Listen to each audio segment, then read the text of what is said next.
Welcome back everyone to another Steel Division Normandy 44 replay cast, and this time, yeah, it's been a long time since I've actually looked at this game. So he doesn't want to go there. So we already have Russians. Interesting. I like how the font looks in Russian. I don't know, and yeah, he's having a good time. Anyway, so we're gonna have a free from steeldivisionreplays.net. And it is going to obviously be... what is this map? I've played this map a lot of times, but I don't remember the name. Yeah, it's the one with the manor here, big open fields, little bit of a town and woods in the center, but especially kind of an open terrain with a couple of nasty tree lines on the left side, or from my perspective, of course, left side. You can really hide some people in these tree lines, if I recall correctly, especially AT guns. And the line of sight over here is about 1,000 meters, yeah, around. So divisions, what are they going to be? Well, we're going to have Zhukodim playing as... wait, what? First Panzerna changed the logo. Interesting. I like the previous logo a lot more. Anyway, it's going to start off with a lot of infantry, it seems, and a Cromwell. That is exactly what the Panzerna is good for, I think, the Cromwells. So seeing a couple of those is fine, and also Cromwell 6 with the howitzer. Pretty good. And we have Frau Petten, of course the Russian guy, as the 2nd infantry. Very, very strong for these kind of wood slash town fights. Of course, with M4 Shermans, lots of infantry. I'm guessing a couple of Rangers are going to be in here with the Duck and a mortar. So all fine there. And on the extreme right, we're going to have Funstream as the 3rd armor, going with an M4 Sherman, an M8 Scott, and a lot of infantry troops, mechanized, and of course a couple of recon units for the right side. Very, very decent pick. Ordnung über alles. So we have Harold Alexander going with order above all. Yeah, lots of infantry coming in a very, very neat line. And so of course that's the 716th. So pretty strong light artillery and decently strong infantry all around, mostly cheap stuff. Let's see. It doesn't tell me the cost when the transport is up, so I do not know what actually is that infantry. But a couple of leaders, lots of infantry, lots of MGs. Yeah, overall just a very solid line. Then we have the Panzer. No, that's not the Panzer there. That is more Harold Alexander coming in with more infantry, more infantry, tons of that. And then we have Gnef as the Panzer layer, with a couple of Pumas, half tracks, AT guns, leader. And I'm doing homework with the SS Grenadiers. I'm guessing he's just off doing homework. We do not see him yet. So far it's a 2v3. Anyway, these players are taking a lot of time to set up. That's because I'm doing homework, is still doing homework. And yeah, let's just speed it up. I'm guessing that it's a 40-minute time limit. Yeah, so it's going to be a minute more until they... yeah, it's going to start at 7:30. So it looks like it's going to be a 2v3. Yeah, I'm guessing it's going to be a 2v3. I mean, Harold Alexander, Gnef... oh no, here he is. Right, I'm doing homework is switching. Okay, so they switched. So Harold Alexander going for the center, and the SS division, right, because they have the Schwimmwagens going to the right side. I wonder if these, LEAGs, Pack 40, very, very strong weapons right now for the Germans. Pretty dangerous. Looks like we have a pretty big focus for the Allies on the left, with the amount of armor and troops that they're coming in with. We're going to have to see how the Panzer layer can deal with this, but I don't really think they can. I mean, the Panzerna generally has a bit of an advantage over the Panzer layer in the early game. I'm guessing that this is going to hold true.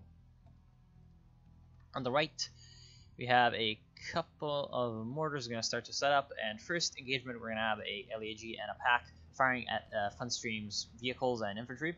That's not the best situation for Funstream, especially since that M8 Scott is going to take a lot of damage from that pack, almost getting panicked already, and probably needs to retreat, as quickly as possible. Only 5 armor on that thing isn't going to stand up to the 13 AP of the pack. Thankfully, the pack fires at a half track.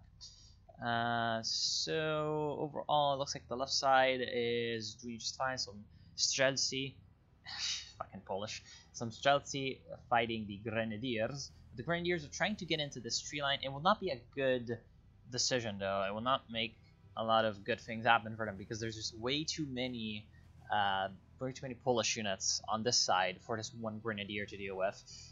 So that's a bit of an unfortunate decision from Gnef. It's going to sacrifice that Grenadier squad, I think. So the command unit is going to spot that, and then everybody else is going to open up and probably pin them relatively quickly. I mean, these are Streltsy, so they do have a Bren.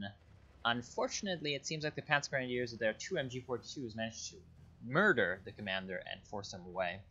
On the left side, we have some Sviadovsky recon, and they're spotting all the German units, although they're forced to retreat out of the tree line to the Kubel and half-track.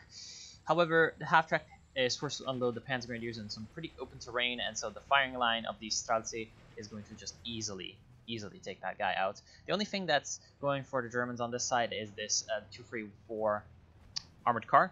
However, with Cromwell's coming in and, Cromwell's being there already, that's not going to go all that well for the armored car. I'm thinking that the Cromwells, if they just push in very aggressively, they can try to do something about this. Of course, the reason Zhukodem isn't pushing in is because he's, of course, very, very afraid of these trees hiding German troops. Probably a smart move. There aren't any units, but it would be safe to assume that there were German units in the area, so that's why he's not doing that.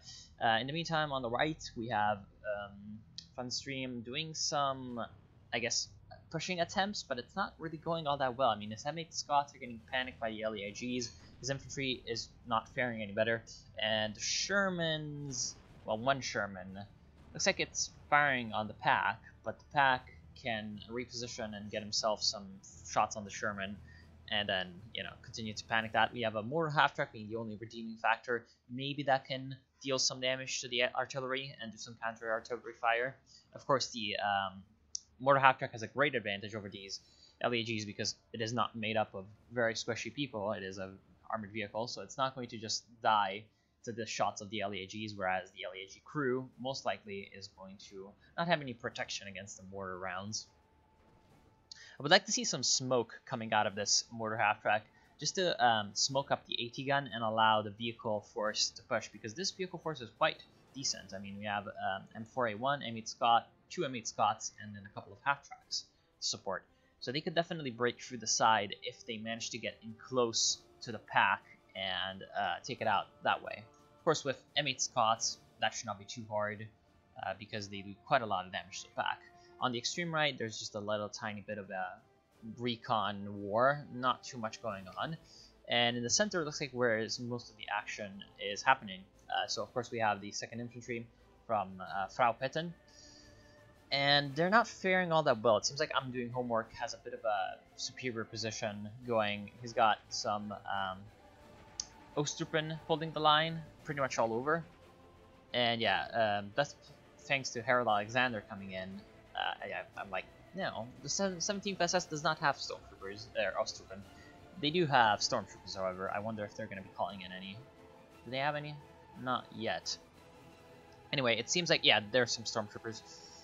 It seems like we have the Ostrupen holding the line throughout, and then just a couple of supporting troops from Doing Homework on the flank, of course, coming in from the right. And yeah, this M4DD Sherman really doesn't seem to be doing all that much because of all the trees that are around. Now, what I would really like to see for this M4DD is well, a little bit of support from the infantry. You can use this thing to just completely smash through the Ostrupen because the Ostrupen do not have any Panzerfausts. So you just need to spot them, and you need to be very, very aggressive whenever you're just facing Ostrupen, because yeah, they're most likely just holding the line for something, more nasty to hit you, and in this case that is the Lorraine. So we have a Panzer Lorraine from Harold Alexander. Of course, you can get this in Phase A for the 715th, and they have, of course, a pretty nasty 27 HE, so they can be quite good. We're still not in Phase B. Only 3 minutes to go, and the victory point situation is in favor of the Allies just slightly. We have just a little bit of a lead coming in, probably from this left flank push from Zhukodem, going in quite aggressively with the Panzerna. Of course, that's what he's supposed to do against the Panzerlehr. We have a Panzerwerfer pick from Gnef. Panzerwerfer in Phase A, I mean, when you're facing off against the Panzerna, might not be the best choice, because of course the thing that's going to really do all the damage here are going to be the Cromwells. Oh, the infantry, the Streltsy are there just to spot, provide, I guess, a bit of a meat shield, and push the front line. And of course, deal with trees. But overall, I just don't really see the Panzerwerfer being a decent pick right now. I mean, the Puma is a much better option against the Cromwells at medium to long range. It's going to be a pretty close fight. And overall, it's just got that nice recon bonus and can deal quite decently with infantry as well, with its like 10 HE rounds, is it? No, 20 HE rounds. I mean, only 1 point of HE, but still, it's HE nonetheless, and it manages to panic all these Streltsy who are pushing forward without the need for a Panzerwerfer barrage. In fact, the Panzerwerfer did fire a bit to the rear, doing quite a lot of damage actually. You're gonna have to reassess the situation. Of course, takes out an AT gun and panics a few of the infantry and a Stag Hound. Not the worst possible Panzerwerfer barrage, but again, the Panzerwerfer is 120 points, so you could have gone like a Puma and a half for that, right? Because the Puma's like, what, 90? I used to remember it being 90. Anyway, so not the best possible situation for Gnef. He's definitely getting pushed back, and that's exposing the flank of Harold Alexander, and that's bad because Harold Alexander is playing the 715th, 16th, infantry division, so he's mostly confined to slow units. It's not exactly the most mobile divisions. Its armor is mostly just the Hotchkisses, Panzer B2s, and then they've got artillery and lots of infantry and weapons. So not really going to be that well equipped to deal with a flanking armored force such as Zhukodem's Panzerna division just coming through to the flank. However, he's doing quite fine with his low range. He's managing to suppress Frau Petten's advancing forces and dealing with the tanks quite well, considering the fact most of his infantry do not have any AT capabilities. Overall, it seems to be doing just fine. We have a Sherman DD, no, not the Sherman, the Priest DD. That thing is a assault gun, and it's getting actually pushed back by the DD, not the DD, the B2, which actually takes it out. So that's like a 90-point unit down the drain for Frau Petten. Overall, looks like the center is doing quite well for the Germans, but the flank, the left flank, is doing really nicely for the Allies, and that's kind of a problem because the Allies, with that favorable flank, can collapse in with, again, the fact that they are a mobile division over here, the Panzerna. They mostly have troops that can quickly zip around the map in their transports, and of course tanks and armored recon, so they can exploit the breakthrough a lot easier than our infantry-based counterpart for the Germans can. On the right side, it seems like we have the first Nebelwerfer of the game. Of course, 17 possess, nasty with those Nebelwerfers, can be quite useful against clusters of infantry, especially if the opponent is going for something like the 3rd Armored Division, because the Armored Division has these armored riflemen that come off with half-tracks. It's a 45-point investment between the infantry and the half-track, so if you nail a couple of those, it's really nasty for your opponent. Overall, it seems like Funstream does have a bit of a upper hand on this side. He's only getting stopped by a couple of weapons, it seems. So a couple of Pack 40s, no, Pack 38s actually, so even better, and a Stug. So Stug for I'm doing homework. Of course, Phase B, the 17th SS, and in Phase C, they do get quite a lot of these Stugs and Jagdpanzers. So they can easily hold off the Shermans. It's just that the Shermans can just kind of move to another area of the map. Now, it seems like the Sherman on this side actually, bought the farm and died. So we have a M5A1 and 2 M8 Scots. The M8 Scots still being around. This is a mistake. I believe that this is definitely a mistake. They're trying to move around to the left side to help support there, but look at that distance. This is only 400 meters to this tree line. So he's lucky that there's no AT guns in the area. The furthest AT gun is this Pack 37, who at this range would be able to actually destroy these Scots. However, the Stoßtruppen with their Panzerfaust really cannot reach further than like 200 meters, right? Is it 200 meters? No, 150 meters. So at this point, he's kind of safe from infantry in this tree line. He's just not very safe to AT guns. This is definitely a very, very aggressive and probably bad move. This is way too risky. I mean, there could have been a Stoßtruppen in there, and that could have really, really dealt a lot of damage to all these vehicles. But as it stands, it's only Ostruppen, and so the M5 Stuarts and the M8 Scots are able to easily isolate them and defeat them. Overall, with the support of these rifles from Fraukenton, he should be able to at least secure the, orchard tree line, I'm gonna call it, because it's surrounded on two sides by these orchards. And yeah, do just fine. Also in the palace, the palace, I'm just gonna call it the palace or the villa, we have the first airstrike and a jumbo, so that's gonna be very, very hard for the Germans to deal with that 20 frontal armor and the support of the Air Force with Thunderbolts. Not gonna be good. We have a huge, I guess, cascading push. There's nothing that the Germans seem to be able to do to stop the steamrolling might that is the Panzerna. Right now, they just do not have anything that can stop all these guys. We have a Tiger from Gnef. That's of course doing a lot of damage to Streltsy, but not really the best. I mean, the Tiger's like what, 190, 240. So every time you go for one of these, you're paying for like 2 cromwells, right? Yeah, paying for 2 cromwells essentially, and it's only 1 unit. So whenever you're getting like collapsed on an entire front like this, 1 unit that can deal with only a section of that front may not be the best option. I think that, of course, the Panzerlehr is really heavily reliant on its heavy tanks, but maybe a couple of P4s might have been a better choice than just 1 Tiger, because it would have been able to, well, a couple of P4s would have been able to suppress infantry just as much as the Tiger, only do so with 1 P4 on the extreme left and 1 P4 on the, I guess, left to center left. And that would have helped out quite greatly, in my opinion, against Zhukodem's rushing, mostly infantry forces, it seems. Like, he's just pushing along with Streltsy,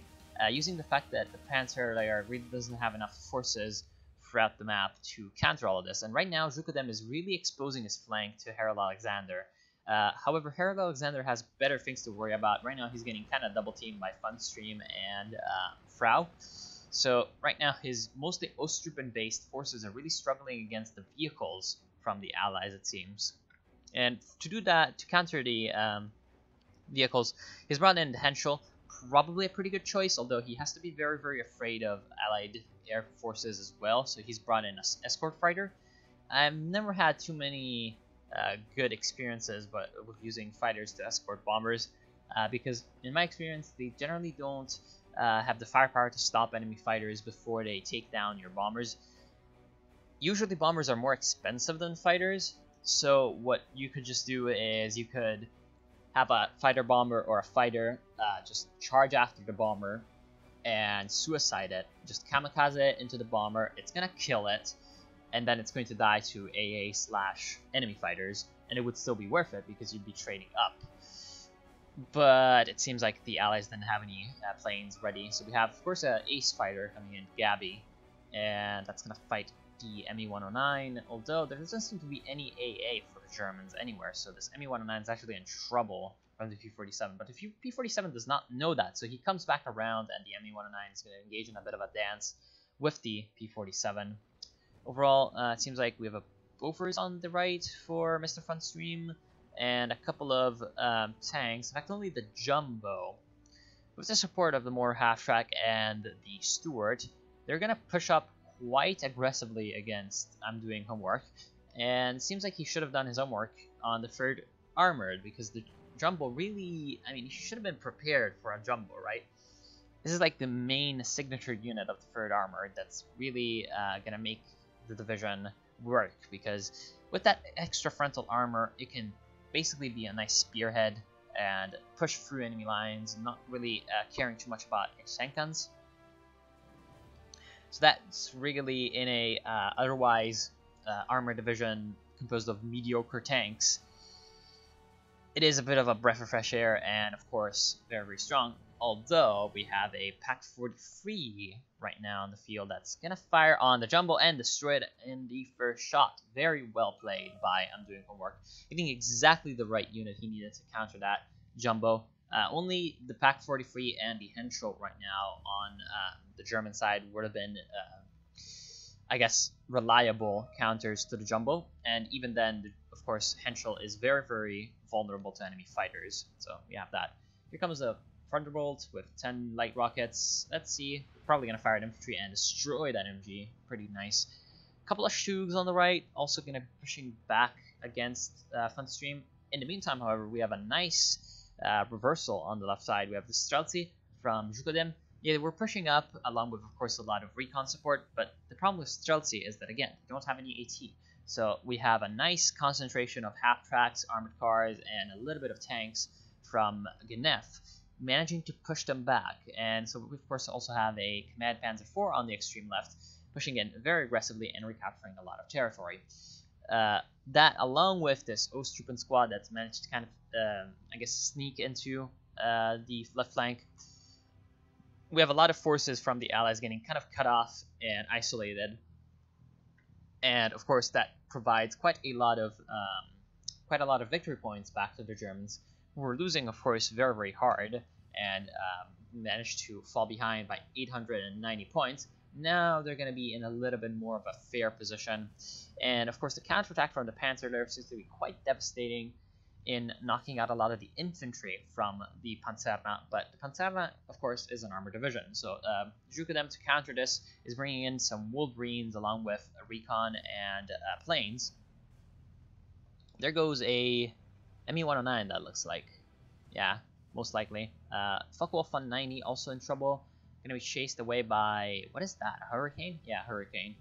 And also a Thunderbolt, so lots of fighters coming in from the Allies. Definitely want to keep that air superiority available to them. Of course, on a 3v3, that is going to be very useful, considering that planes are pretty much the easiest way to support your ally, or your allies in this case. And yeah, overall, the Allies just want that extra mobility advantage. Right now, it seems like Zhukodem's little battle group over here in this, I guess, enclosed tree line area is going to get ambushed by these Panzer Grenadiers. Not the best possible position for them. In fact, Panzerwerfer decides to soften them up, and I mean, that was not really required. Even just the 244 armored car might have been able to easily take all of that out by itself. Anyway, so the situation is a lot closer now than it was just a few minutes earlier, and all cards are back on the table. Now, the problem is that Harold Alexander, to help out his ally, overstretched himself a little bit to the left, and right now he's also having trouble in his own front line. He doesn't really have a lot of Ostrupen left that were previously holding all these woods. Whereas the American forces are just growing and growing with riflemen coming in, and the Lorraines just don't have the reload rate and the firepower to just deal with all of the riflemen. Doesn't seem like, at least. We have a couple of mortars, actually no, only one mortar, and a couple of artillery units, actually Stukas on Hotchkisses, that are trying to hold back the tide of both armor and infantry, but it's not enough, and it seems like the front line is going to be completely captured by Frau. That's pretty good for the Allies, because as they lose on the left side, relatively, they start to win in the center, so continuously pushing in and putting on pressure. And then we have, of course, the right side, which is still kind of a stalemate. I mean, we have some intervention from, it seems like, Frau, but overall it seems like Funstream somehow is getting pushed back by I'm Doing Homework. Of course, Pack 43 playing a part in that, and the Allies know this. Of course, they redirect their M21 mortar carriage to fire on the Pack 43, not really causing any casualties, but at least pinning it down and preventing it from doing anything too dangerous. Of course, with no Allied tanks being left on the right side, I'm not sure what the Pack 43 is going to be able to do at this point. Although we have two, I'm guessing, Nebelwerfers. Oh no, even worse, Nebelwerfer 42s rather than the earlier version, the 36. So that's gonna be very, very dangerous. Of course, this, oh no, 41 and 42. Oh, I thought it was 36. Anyway, this one has 27 HE as opposed to the 22 of the earlier Nebelwerfer. So of course, with the extra HE and the extra, I guess, area of hitting, this Nebelwerfer can be extremely dangerous, especially to units and buildings. And of course the villa over here. So if the allies decide to use this as a, I guess, defensive position, this is not going to go down very, very well with these Nebelwerfers.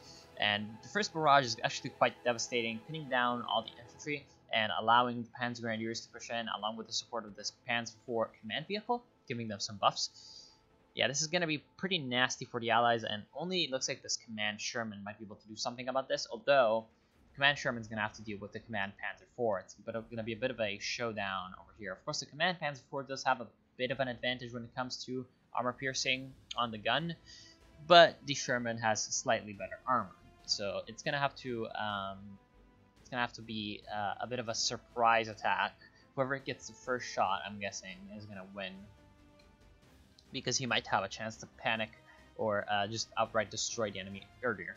And Harold Alexander going for a Junkers 88. I wonder what happened to his Henschel, but he definitely wants a little bit of extra heavy bombing runs against the allies, although, yeah, there's a lot of fighters coming in for our allied players. It takes out an AT gun, but I'm guessing it's going to go down. So this was overall kind of a mistake from Harold Alexander, because of course he knew that the allies had a lot of aircraft, especially fighters, in the air. And then he decided to call in a heavy bomber anyway without any fighter escort or additional AA. Of course, we have a Focke-Wulf on 90 trying to chase the allied ASF, but it's not really going to do all that much. Ooh, 107 mortar, helping to push along in the center. So the Germans are really, really in trouble right now. Although, thanks to their counterattack on the left and their pretty good performance on the right, they've actually got the BP lead for the first time in a long while. So this is pretty good for them. I mean, except for, of course, the center part, which can be reversed with some pressure from the flanks, and also, of course, from Harold Alexander constantly pushing in new units. Overall, things are looking quite well for the Germans, I must say. So we have the Tiger on the left, still kind of undaunted, pushing in. Looks like the Wolverines were destroyed, so Zhuge losing a lot of points in tank destroyers. I'm guessing this is, no, that's a Staghound, I'm guessing.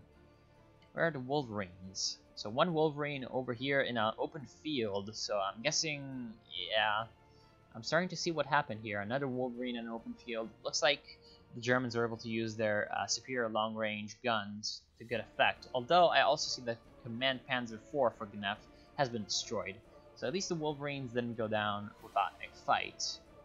Yeah, I don't see the wreckage of that Panzer IV, but since it isn't anywhere around, I'm guessing that it died. These are just earlier wrecks. Not a sight of the Panzer IV, but hey, it's not around, that means it's dead. Although, we have a new Tiger for Gnef. So, the Panzer there really starting to show its true colors. Of course, while it is weaker in the early game, in the later stages it is first to be reckoned with. And the Panzerna kind of struggles with lots of heavy tanks, although, I mean, she could decide to try to call in a lot of 17 pounders, a lot of Fireflies.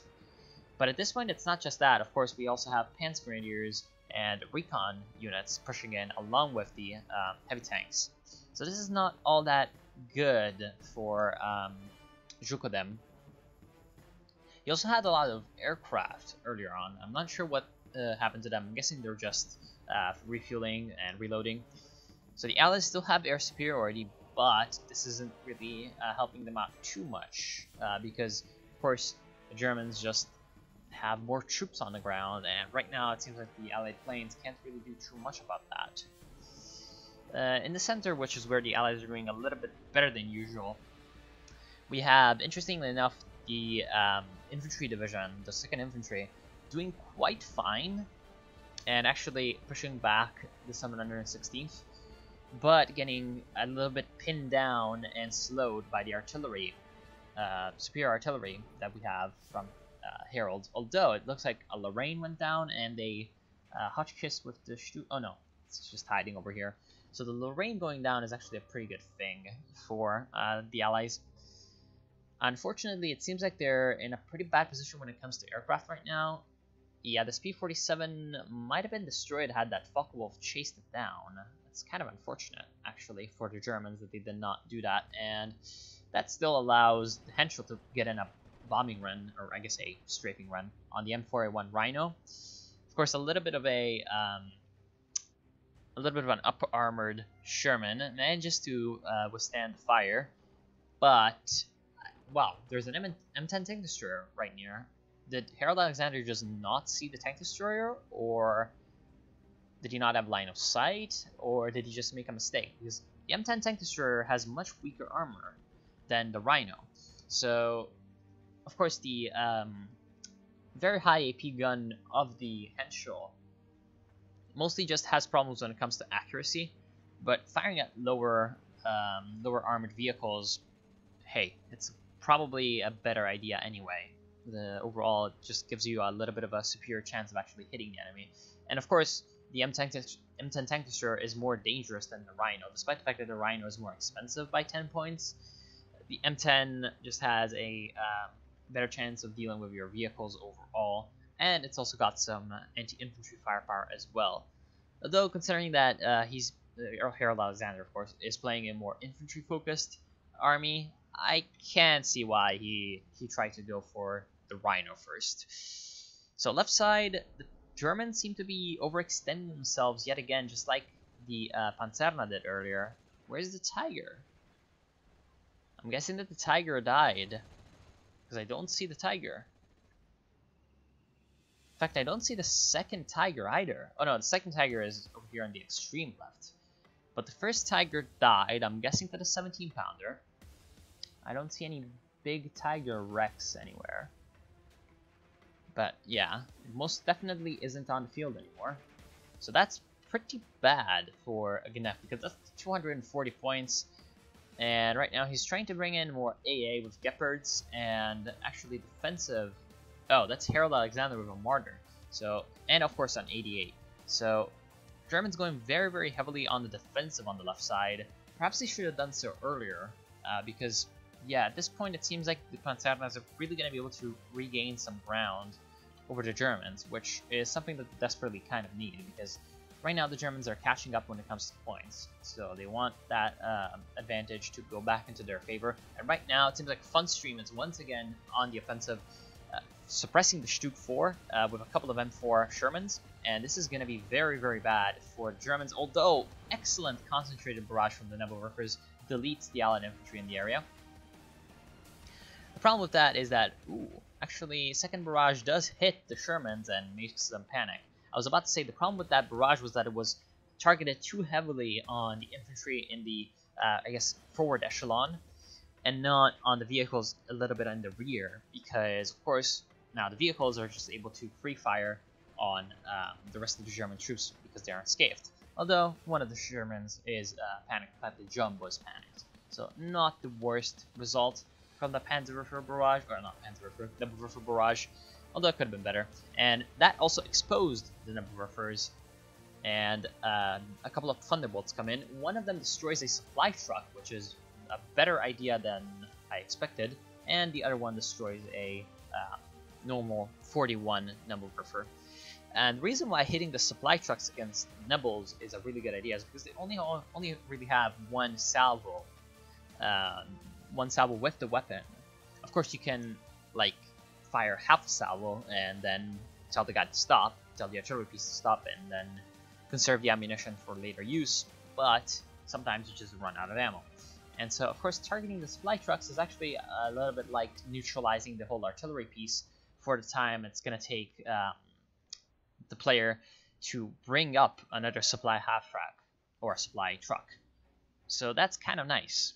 And in fact, if the enemy has run out of supply, hey, that's like destroying the artillery unit altogether. So pretty good. Overall, the Allies are still looking pretty decently when it comes to BPs. And we're approaching the end of the game. We only have 8 minutes remaining. So the Germans are really going to have to put together a nice push, perhaps even concentrating the forces of 2 or more players in one area. Oh, this is going to be not good for that Panzer IV. Oh, actually, the DD Sherman is shooting at the Pioneers in the rear, and so with the turret being facing the Pioneers, I'm guessing that the Panzer IV is going to be able to get the first shot off, and at this range, this is going to be the end of the DD Sherman. Quite a spectacular explosion, and the Panzer IV gets a nice kill. Of course, Frau is kind of requesting support, because as you can see, he doesn't really have too much left. I mean, he's lost his Wolverine, he's lost a lot of his infantry, probably to the artillery fire from Harold Alexander, which of course worked out extremely well for him. And he's only got AE units and a couple of tanks left, along with the fact that he's getting swarmed by Pioneers who have the big bundle grenades. And those can take out vehicles if, of course, the unit can get like very, very near. Although, a nice victory for him, the command Panzer IV goes down to this Sherman. That's quite nice. Overall, it seems like, however, the left side is coming along for the Allies, and this Command Panther is in trouble. The Fireflies are hounding it and making its life hell, although Henschel comes in, fires at the Fireflies, and bounces a lot.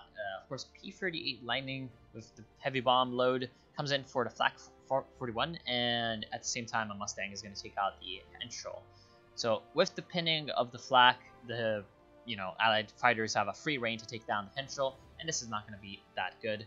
We also have a observation artillery Sherman, probably calling down some arty in this general location to avoid any potential ambushes from infantry, and of course to take down the Flaks at the same time, and the Fireflies take down the Panther. So overall, it looks like the Allies are going to cruise ahead to a win, especially since they're able to push on the right side as well with their Sherman superiority. So it seems like the Allies just working along with lots and lots of tanks, managing to use their mobility, push back the Germans in the early game, having a little bit of trouble in the mid game thanks to a nice resurgence from both the players in the flanks.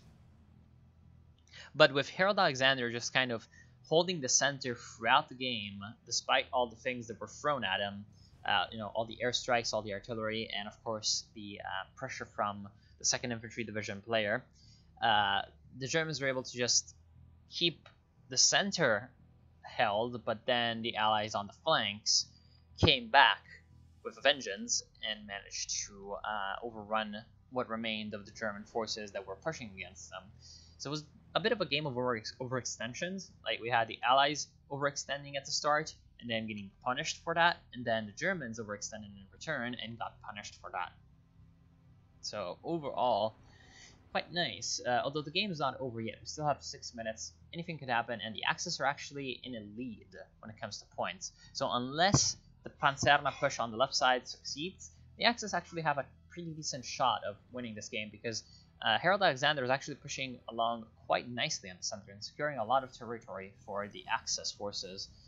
And that's quite good. Of course, he's actually very aggressively coming in with the Pioneers and dealing with the riflemen at close ranges. And of course, the vehicles don't really have too much of a chance against the Pioneers at close range because of their charges, their bundle grenades. So they have to maintain a pretty respectable distance, and right now there is a little bit of air support coming in, but it doesn't seem to be enough to stop the huge horde of infantry. He's also got a lot of Italian volunteers somewhere. I saw them earlier. Yeah, they're coming in along here. So overall, looks like Harold Alexander, what he's trying to do is he's trying to build a line of squads along all the wooded areas to just secure as much territory as possible in the safest possible way. And here we have the observation Sherman coming in from Frau Petten, actually. So it's actually a half truck with a 203mm. This could be pretty devastating for Harold Alexander because he doesn't really have anything here. This is a pretty huge gap that the Allies could exploit. Of course, they don't really know that there's anything in here because they lack recon, especially in the center. But yeah, I'm guessing that right now Harold Alexander is overextending himself, and this isn't going to be too good for him, especially since the artillery is about to take everything out. Although these Italian volunteers, with their Panzerfausts, you have the chance of actually taking down some of these vehicles for the Allies. So this could be bad. Here goes the Sherman. There's another M4A1 Rhino that could go down, although this squad is pinned down, and I wonder if this squad is going to be in range. I don't think they are. No, they're not in range to Panzerfaust the Sherman, so the Sherman is going to be able to turn around, use its firepower to suppress the Italian volunteers, and send them packing. So overall, quite nice for Frau. That was a good engagement, definitely. And then along with the Panzerna push on the left side using this command cromwell, we have once again the Allies winning when it comes to VPs. Also, it looks like, ooh, we had a very, very large push that I missed from Funstream with the 3rd Armored in the late game using the Calliopes and Sherman Horde to his advantage. Of course, bringing along the Jumbo as a spearhead. Not really worrying too much about the AT from the Germans. That is because it seems like I'm doing homework with this Pack 43. Either his first Pack 43 was destroyed, or this is the first Pack 43 and it was just kept way too far in the rear due to fear of possibly airstrikes and artillery, that then it wasn't really able to do anything against the armored push. So we have the huge train of tanks just charging along, not really caring for anything in the world. There could be infantry throughout these trees dotted around, but it doesn't really seem like Funstream cares too much. He's only going to come back at the appearance of the Junkers with the Kanonenvogel. So of course the big AT Stuka, but that goes down to the Thunderbolts. So now he's safe again, and I'm guessing he's going to start to push again. Or maybe he's just afraid of overextending himself. And that might be a good decision, although, yeah, it is a good decision considering the information he has, because, let's just see, there might literally be anything in this area. Of course, he doesn't really know that the Germans don't actually have anything here. Although, nicely, the Nebelwerfer 42 sends the entire armored, armored force packing. In fact, destroys even one of the, I guess it was a 76mm Sherman, so pretty good barrage overall. And also the Pack 43, that's probably was the Pack 43 destroying that Sherman. Pack 43 shows its face and unfortunately is immediately pinned down by the amount of 50 caliber machine guns that are firing from there. But overall, it just seems like the Allies once again are taking control of the center because, again, Harold Alexander just kind of overextended with infantry and he had no other choice because his allies were losing, so he had to secure as many points as possible by taking a lot of terrain.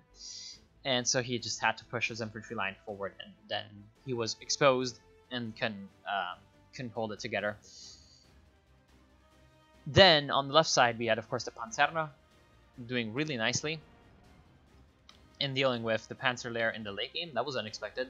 So overall, Zhukadem definitely coming through for the Allies and securing a lot of that 1100 to 1200 points that the Allies got. I'm guessing most of that was due to Zhukadem's great play on the left side with the Panzerna.